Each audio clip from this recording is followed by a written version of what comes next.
Muhammad Ssemanda nga wa myaka 5 ye yeekolera erinnya bwe yawoowa abakyala basatu ku lunaku lumu okuli Ssaalongo Oluwedde, Jemewo Nakayiza ne Masitula Namwanje. Sinali nsanyuka era nakati ndi musanyufu. Kuba nali sikisuubira nti asobola oggitukuba ffenna. Yatuwoowa ewaka ne bamumanya bulungi, kati awo tetulina buzibu. Embaga eno ab'ebbendegere ku mwalo e Kasenyi ne kaakati bajaaginyenyeza mutwe ng'embuzi etenda enkuba. Era mba kuba musajja nange kinandikoze kuba kikekkereza abakyala tebamatizika okutuula wano ffembi badigide bonna. Ye Ssaalongo Ssemanda avuluba n'essanyu bw'abanga anyumya ku mbaga ne Haki ze 3 era ku mbaga eno ajjukira nnyo akaseera bwe yali ng'atuuza Haki ze 3 mu bifo byazo. Nentuuza bakaita kafetebo ako ukalaba kalaalo. Era atubuulidde nga bwe yasanga obuzibu okusalawo gy'anaasula ekiro ekyo ng'embaga yaakaggwa. Lwokusatu n'aŋŋamba twamala kuteesa ti sula ono mukulu wange.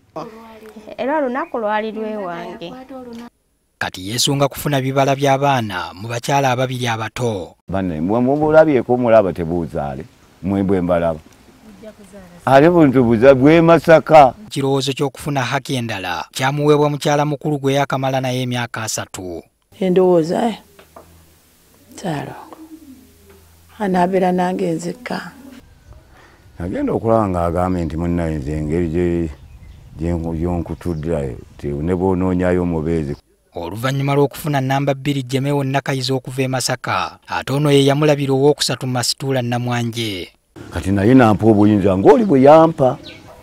Ne mmugamba nnyina eyo muto wange twakulira ku kyalo kimu ayina empisa nnungi.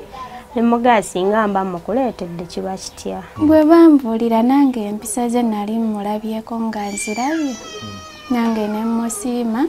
Abakyala bano batubuulidde kye beegomba ku bbaabwe. Kuba muntu mulamu talina ssente talina. Siyinza kibannyonnyola kuba mwagala nnyo kikumi ku kirala. Musajja wa kisa, musajja tayomba, ate ffenna waba atwagala teyeekubiira sayidi. Olugero lw'abakazi bajja kabugo kakadde tekabulamu nsekere ewuwe tebiriiyo. Era abakyala bonsatule basobodde otubuulira ekisobodde okubakuumira wamu. Era ng'olina ibaada y'omutima tekikukosa. Twakulira mu kika mu famire ya ddiini. Taata wange yawasa 8.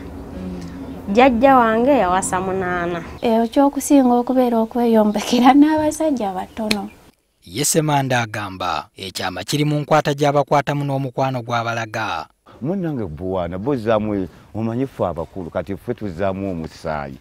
Era bwe mugira ne mbuddabiza bumaama. Era waliwo switi kati ono switi kamonde ne budda mu muudu.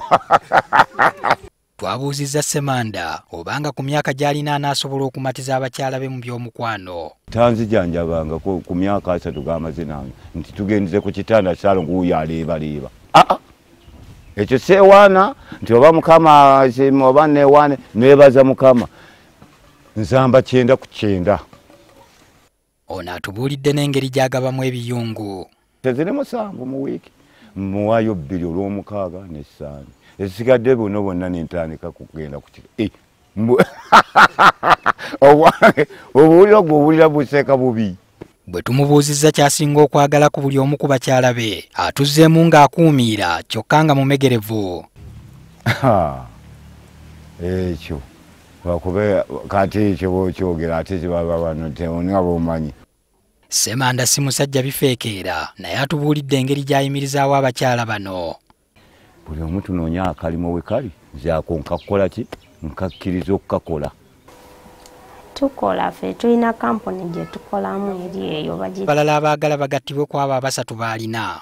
Ssaalongo abakazi tumwagala bwagazi era nze njagala mbeere namba ya 4 anga nteeke mu muzigo tubeeremu abakazi bana. Tewali buzibu kasita Ssaalongo amusiima naye n'amufunira ewuwe. Nze abo sireeta abasezi sibaleeta. Newankubadde omukwano gwalina ne bakyala be gwa nsusso basaba kimu Mukama agubateeremu ne ku nsimbi entonotono zibamaleko ebibaleetamu ennyiike. tuve mu mbeera naffe embi kale tufune wetusula nze ddala nze nfune wensula n'abaana bange. Embeera ngitunuulidde okubanga tulina okukola ne Ssaalongo waffe tusobole okweyongerayo ko. Patrick Ssenyondo, NTV ku ssaawa emu.